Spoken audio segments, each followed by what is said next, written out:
నమస్తే. రాజకీయం, cinema, గమ్మతి చంద్రాలు viral అవుతున్న వీడియోలు ఇట్లా తీరు వార్తలతోని మన మైక్ టీవీ ముచ్చట్లు తయారుగున్నాయి. చలో సుషిద్దాం పార్రి. అంతకంటే మొదలైతే హెడ్లైన్స్.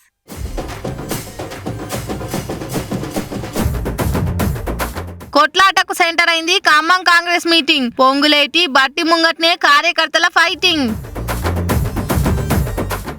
ఓయూలా పెద్దగా అవుతున్న నీళ్లలొల్లి. కేసీఆర్ కూడా గరమైండు ఎక్స్ ఖాతాకెళ్ళి.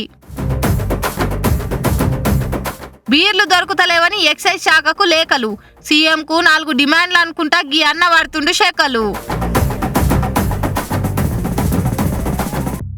ఎండలు చల్లగుండా ఇంకా ఎన్ని దినాలున్నాయో ఏం పాడో.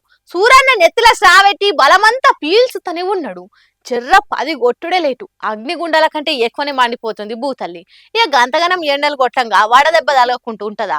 ఈ ఎండల కోపుకోలేక ఒక్కనాడే 11 మంది జీవిడిచిరట. కింద కాలు కాలుతూనే మీద నెత్తి మండుతుంది. నడుమిట్లా ఆగమాగం అవుతుంది పానం. ఇప్పటి పరిస్థితి చూస్తుంటే 10 దాటంగానే సూర్యుడు ఉన్న వేడంతగాకి భూమిని మొత్తం జర్ర సేపట్లనే అగ్నిగుండం లెక్కనే చేస్తుండు. పతి తాప ఎండ కోపక వడదెబ్బ దాకి ఆడాడ కొంతమంది పానాలు పోతుంటాయి. కానీ సోమవారం ఒక్కనాడే వడదెబ్బ దాకి 11 మంది జీవిడిచిరు. తప్పక పని మీద బయటకెళ్ళినోళ్ళు. ఉత్త పుణ్యానికే సూరన్నకు బలైపాయే. ఏం చేస్తాం, గాశారం బాలేక ఎండలకు గిల్ల కొట్టుకొని జీవిడిచిర్రు. పోని ఎందుకు ఎండలకు మళ్ళా బయటకెళ్ళుడు అనంటే, ఇల్లు గడవాలనంటే పెండ్లం పిల్లలను నడపాలంటే అడుగు బయట పెడితేనే ఇన్ని పైకం వస్తాయి. లేకపోతే ఇంటోళ్ళంతా కడుపు కోత వాడాల్సి వస్తుంది.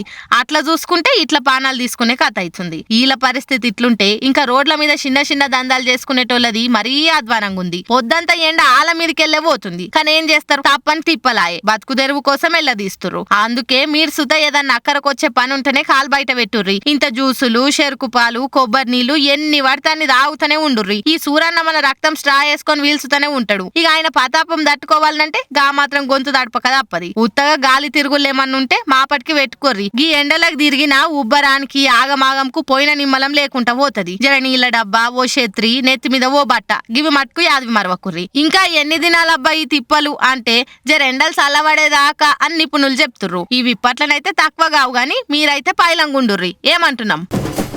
ఒక్కనికి మందు పోస్తే దోస్తు అంటారు. అదే 100 మందికి మందు గురించి ఆలోచన చేసేటోని దేవుడు అంటారు. అగో గసొంటి పని చేసే తాగుబోతుల పాలిట దేవుడైండు మంచిర్యాలలుండేటైనా. సమస్త తాగుబోతులంతా ఈ తమ్ముని విగ్రహాన్ని ఊరూరి నడి సెంటర్లల్లో పెట్టాలి. తాగే ప్రతి పర్మిట్ రూమ్ లా బార్లల్లా అయిన ఫోటో ఉంచాలి. అగో అంత మంచి పని చేసిండి తమ్ముడు. నాశనమే తప్ప సంక్షేమం తెల్వని తాగుబోతుల కోసం తాగుబోతుల సంక్షేమ సంఘం పెట్టిన గొప్ప వ్యక్తి బ్రదర్. సర్కార్ గల్లా పెట్టే నింపుతున్న మహారాజ పోషకులు మందుబాబులు. అసొంటి మందుబాబులకు నచ్చిన బీర్లు పెట్టరా? ఈ ఎండాకాలం దూపెట్లా తీర్చుకోవాలి సార్? తాగుబోతులంతా కాటన్ల కొద్ది లేపే కేఎఫ్ లైట్ బీర్లు అందుబాటులో ఉంచకుంటే మా దూపెట్లా తీరాలి. అందుకే ప్రతి ఒక్క వైన్ షాపుల్లో కేఎఫ్ లైట్ బీర్లు అందుబాటులో పెట్టురు సారని ఏకంగా ఎక్సైజ్ పెద్ద సార్కే ఉత్తరం రాసిండు ఈ తాగుబోతుల సంక్షేమ సంఘం ప్రెసిడెంట్ బ్రదరు. మంచిర్యాల జిల్లాలో కింగ్ ఫిషర్ లైట్ బీర్లు అస్సలకే కానొస్తలేవట. స్ట్రాంగ్ బీర్లు తాగితే కడపంతా ఖరాబ్ అవుతుందట. మంట నెత్తినొప్పి వచ్చి బేజా బేకార్ అవుతుందట. అందుకే మా ఎందు దయించి వైన్ షాపుల్లో బార్లల్లా కేఎఫ్ లైట్ బీర్లు అందుబాటులో ఉంచగలరని మా యొక్క ప్రార్థన అని అనుకుంటా జిల్లా ఎక్సైజ్ ఆఫీసర్ కు పెద్ద అర్జీనే పెట్టుకున్నాడు. ఈ తాగుబోతు సంక్షేమ సంఘం అధ్యక్షుడిగా నేను ముందు అడిగేస్తున్నాం. బట్ ఏంటంటే కేఎఫ్ లైట్ బీర్స్ అనేది దొరకడం లేదు. ఇంకా 13 రోజుల నుంచి చాలా ఇబ్బందిగా పడుతున్నాం.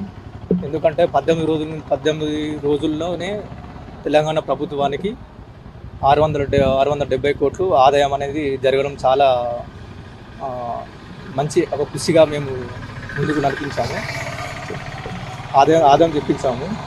బట్ ఈరోజు అసలు లైట్ బిల్స్ అనేది బార్లో కానీ వైన్స్లో కానీ ఎక్కడ దొరకడం లేదు. సో నాకు తాగుబోతోళ్ళు కానీ ఎక్కడ కానీ చిన్నోళ్ళు కానీ పెద్దలు కానీ అసలు ఇది ఎండ బాగా కొడుతుందని చెప్పి తాగుదామని చెప్పేసి అని లైట్ బీర్ తాగుతా కొంచెం మత్తు 30 మినిట్స్లో 1 అవర్లో దిగిపోవడం ద్వారా మా పనులు మేము చేసుకుంటామని చెప్పి. చూడ్రి ఎంత మంచోడున్నాడో తమ్ముడు. వాళ్ళొక్క మంచిర్యాల జిల్లానే కాదు, చుట్టుముట్టు జగిత్యాల, పెద్దపల్లి, భూపాలపల్లి జిల్లాలో కూడా అస్సలకే దొరకలేదు. ఆడ కూడా దొరికేటట్టు చూడమని అర్జీ పెట్టిండానంటే తానే కాదు తన లెక్క ఏ తాగుబోతు కూడా ఇబ్బంది పడొద్దన్న తమ్ముని మంచి మనసు చూస్తుంటే ముచ్చటేస్తున్నది. ఆల్ తాగుబోతులంతా బ్రదర్కు బీర్లతోటి సన్మానం చేయాలి. ఈ రోజుల్లో ఒక తాగుబోతుని గురించి ఇంకో తాగుబోతుడు మాత్రమే ఆలోచిస్తారన్న మంచి సందేశాన్ని ఇచ్చిండు బ్రదర్. అయితే సంక్షేమమే తప్ప నాశనం తెలియని తాగుబోతుల కోసం తాగుబోతుల సంక్షేమ సంఘం పెట్టిన గొప్ప వ్యక్తి బ్రదర్. ఎడ్ల బండి అన్నప్పుడు సమానంగా పోతేనే బండి చక్కగా నడుస్తుంది. లేదు అల్పట దాపట ఎడ్లోట అటు గుంజ ఇంకోటి ఇటు గుంజ పోతే బండి నొగలు ఇరిగి నోట్ల మన్ను పడుతుంది. ఇగో కాంగ్రెస్ పార్టీ కథ గట్లనే ఉన్నది. సమానంగా పోవాల్సిన జోడెట్లు సరిగా రాకుండా పోతున్నాయి. చేజేట్ల జనం ఇచ్చిన అధికారాన్ని ఆగం పట్టించుకుంటుర్రు అనే మాటలు వస్తున్నాయి. తగువెట్లొచ్చిందిరా తింగరయ్య అంటే బిచ్చం పెట్టవే బికార్ ముఖం దానా అన్నారట వెనకట్టుకోబడు. అవు గట్లనే కయ్యం సురువైంది కాంగ్రెస్ పార్టీ ఖమ్మం మీటింగ్ లా. ఎంపీ రేణుకా చౌదరి మేడం గురించి ఎరుకున్నదేనాయే. మీటింగ్ లో మాట్లాడుకుంటా కొందరు తక్కువ పని చేసి ఎక్కువ ప్రచారం చేసుకుంటుర్రు అని ఇండైరెక్ట్ గా బట్టి సార్ కు సురుకులు పెట్టింది. దానికి బట్టి సార్ వర్గమోలు బగ్గుమన్నారు.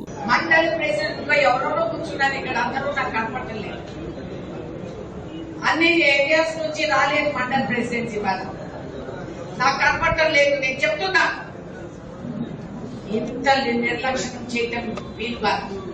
మాకు చూపెట్టాక హాల్ నిండుగా మనుషులు ఉంటే కాదు బ్రదర్.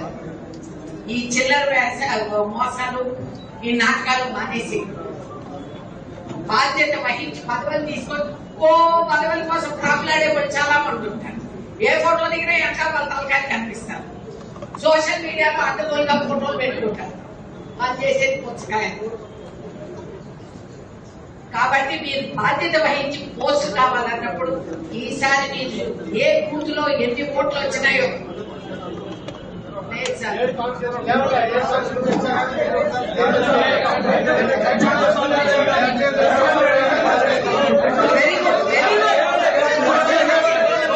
అదే స్టేజ్ మీద బట్టి సారు, మంత్రి పొంగులేటి సారు, వ్యవసాయ మంత్రి తుమ్మల సారు ముగ్గురు ఉన్నారు. ఆమె మాటలకు అందరు మొఖాలు వాడిపోయినాయి. గుర్రు గర్రం అనుకుంటూనే ఉన్నారు. నడిమిట్లా మా ఉన్నంటవా అంటే మా ఉన్నంటవా అని రేణుక వర్గమోళ్ళు బట్టి వర్గమోళ్ళు గల్లలు పట్టుకున్నారు. అట్లా ముగ్గురు మంత్రులు ఎంత నచ్చ చెప్పినా అసలే ఇంలే. అగ్గంటి పెట్టి సలిగాసుకున్నట్టయింది రేణుకా చౌదరి మేడం మాటలతోటి. మరి పొంగులేటి ఈఎంపునికి సీట్ ఇప్పించుకుండన్న కడుపు మంటనో బట్టిసారి డిప్యూటీ సీఎం అయిందన్న కుల్లో ఏందో గాని మొత్తానికైతే బయటకెలగక్కింది. దాంతో మీటింగ్ పోయి ఫైటింగ్ స్టేజ్ అయిపోయింది. నవ్వేటోల ముంగట బోర్ల పడ్డట్టు కాంగ్రెస్ పార్టీ కయాల గురించి ఎరుకుండి కూడా జనం అధికారం అప్ప చెప్తే గిట్ల చేసుకొని పతారణ పల్స చేసుకుంటారు కాంగ్రెస్ సోళ్ళు అని జనాలను ఎత్తుకొట్టుకుంటారట.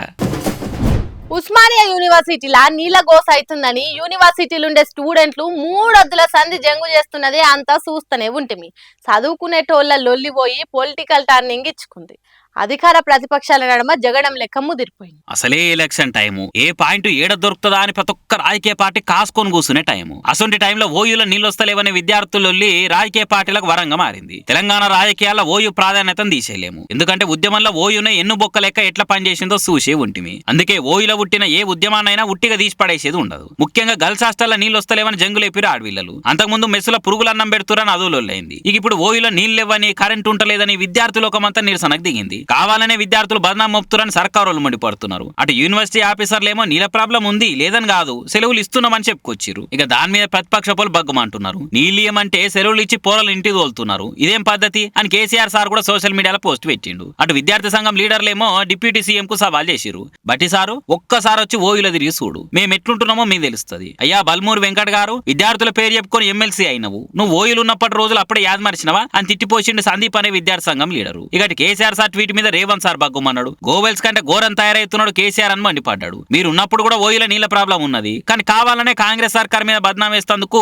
నీళ్ళు లేవు కరెంట్ లేదని దుబ్బ వస్తున్నారు. కేసీఆర్ కు ఫ్రస్ట్రేషన్ ఎక్కువైపోయింది అనుకుంటా సీఎం సార్ సలసల మసిలిపోయిండు. మరి ఇంకెన్ని టర్నులు తీసుకుంటుందో ఈ ఓయూలో నీళ్ళు ఎపిసోడ్ చూడాలి. మరి తెలంగాణలో జిల్లాలు తగ్గిస్తారట, 33 జిల్లాలు అవసరం లేదట, ఎన్నటికైనా జిల్లాల కుదింపు ఉండొచ్చు అని కాంగ్రెస్ సర్కారు పవర్లోకి వచ్చినప్పటి సంది మాటలు వినబడుతున్నాయి.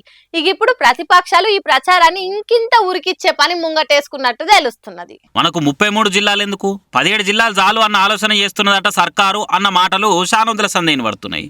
ఎలక్షన్లు అవడే ఆలస్యము, జిల్లాలను కుదించి 17 చేయాలన్న ఇకమతి చేస్తున్నట్టు సీఎం రేవంత్ అని బీఆర్ఎస్ సోషల్ మీడియా పేజీలు ప్రచారాలు సురు చేసినాయి. కొత్త జిల్లాలను కుదించే పనులున్న సర్కారు అదే జరిగితే ఏ వర్గాలకు ఎంత నష్టమో చూడురి అనుకుంటా అలా సోషల్ మీడియా పేజీలో పోస్టులు చేస్తున్నారు.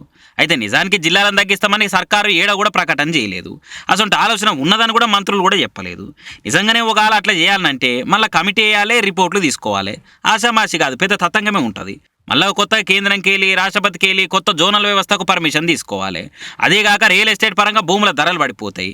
33 జిల్లా కేంద్రాలు కట్టిన ఆఫీసులు ఎటు కాకుండా అవుతాయి, ఆఫీసుల ట్రాన్స్ఫర్లు ఆగమవుతాయి. ఇవన్నీ ఆలోచన చేయకుండా సర్కారు ముందుకు పోవడంటే పెద్ద డౌటే. అదేగాక ఈ ఓట్లైనాక ఎంబటే సర్పంచులు మున్సిపల్ ఓట్లున్నాయి. ఇప్పుడు కనుక జిల్లాలకు కుదిస్తామంటే అక్కడ పెద్ద దెబ్బ పడుతుంది. మరి అసలు ఇషారం చేసుకోకుండానే సర్కారు జిల్లాలను తగ్గిస్తామని ముందడుగు వేస్తున్నంటే అనుమానమే. మరి ఇవన్నీ ఎలక్షన్లలో అధికార పార్టీని ఇరుకుని పెట్టేందుకు ప్రతిపక్ష పోలు చేస్తున్న ప్రచారమా నిజమా అన్నది ప్రభుత్వం అధికారికంగా ప్రకటిస్తే కానీ తెలియదుగా. ఎవరన్నా పైసలు తీసుకుపోతే బస్తాలను బ్యాగులను తీసుకుపోతారు. కానీ ఈ అన్నం చూడుండ్రి ఎట్లా పట్టుకపోతుండో. ఇంట్లో బస్తాలు గుట్ట లేవు కావచ్చు, ఏడ జాగలేనట్టు గిట్ల మోసుకపోతుండు. ఇంకా అన్న తెలివి చూడుండ్రి, బండ్ల మీద కార్లలో పోతే పట్టుకుంటారు, నడుచుకుంటా పోతే ఎవ్వరకు దొరకని స్టైల్ గా వాకింగ్ చేసుకుంటా పోయి అడ్డంగా బుక్ అయిండు. పాపం అన్న ఈ కష్టం పగోనికి కూడా రావద్దే. వా అన్న వా వా, ఏమన్నా తెలివా? గీ తెలివేదో చిన్నప్పుడు చదువుల పెట్టినా అయిపోగదనే అందరితో సెల్యూట్ కొట్టించుకునేటోనివి. కానీ ఇప్పుడు చూడు, సెల్యూట్ కొట్టేటోళ్ళకి దొరికిపోయినావు. అయ్యో, ఇప్పుడు ఎలక్షన్లకు ఓట్లు మలుపుకొనికే పైసలు వంచే కార్యమోటి పెట్టుకుంటారు కదా లీడర్లు. ఇక సీదా ఆలే బర్లకు దిగకుండా అలా బంటులను దింపుతారు రంగంలకు. గిట్లనే గీ అన్న పైసలు వంచే కార్యం ముంగటేసుకుంటూ అలా లీడర్ కోసం అందరు బ్యాగులు బస్తలు సంచులల్లా తీసుకుపోతే అన్న బనీన్నే ఓ బ్యాగ్ లెక్క గుడిపించుకొని అలా దాచి పెట్టుకొని వెళ్ళిండు. అందరి లెక్క బండ్ల పోతే దొరికిపోతామని తెలివి వాడినోని లెక్క జబ్బలు ఎగరేసుకుంటా నడుచుకుంటూ వెళ్ళిండు. కానీ ఏం లాభం, అన్న పుష్ప లెవెల్ ప్లానింగ్ ఇచ్చినా గానీ అడ్డంగా దొరికిపాయే. ఇక సోట్లు సోదిచ్చి ఉన్న పైకమంతా బయటకు తీపిచ్చిరు కాకి అన్నలు. కానీ అన్న బయటకెళ్లిన ముహూర్తము బాలేనట్టుందుల్లా.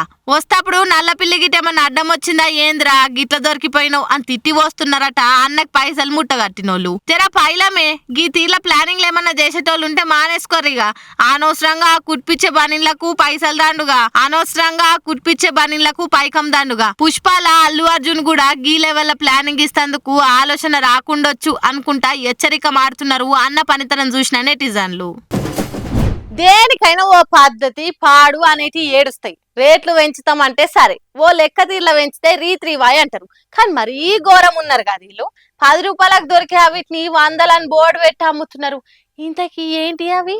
భయ్యా తోడ ప్యాజ్ దాలో అని నిత్తే పానీపూరి బండి కాడ లైన్లు కట్టి మరి తినేటోళ్ళు గీ ముచ్చట చూస్తే మటుకు మూత ఎండ్ల పెట్టుకుని ఏడుస్తారో వాళ్ళకే తెలియదుగా. చిన్న పోరం నుంచి పెద్ద మనిషి దాకా ఊరిచ్చి మూతి కాలంగా కూడా ఉఫ్ఫు ఉఫ్ఫు అని ఊదుకుంటా మస్తు పాయరంగా తింటారు గీ పానీపూరీలను. అవిటి గురించి ఎంత చెప్పినా ఎన్ని గలీజ్ వీడియోలు చూసినా మళ్ళా మాపటికి ఆ బండి కాడనే ప్లేట్ల ఉల్లిగడ్డ లేపించుకొని లైన్ల నిలబడి మరి మన వంతు ఎప్పుడెప్పుడు వస్తుందా అనే ఎదురు చూస్తుంటాం. గట్లుంటది మళ్ళీ పానీపూరి లవర్స్ అంటే. ఇక అవిటి ధర ఎంత ఉంటది అంటే రోడ్ పక్క పొంటి బండి కాడ అన్నకు 10 రూపాయలు ఇస్తే అయిపోయి 6 పూరీలు ఇచ్చి ఆఖరికి ఓ స్వీట్ పూరి ఇచ్చి తోలుతాడు. మరీ పెద్ద పెద్ద షాపులు అంటే ఓ 20-30 తీసుకుంటాడు, అంతకు మించి ఉండదు. కానీ ఓ పారికి బోర్డు మీద లుక్ అయ్యుండ్రి కానొస్తుందా 333 రూపాయలు, తిప్పి కొడితే 10 కూడా లేవు.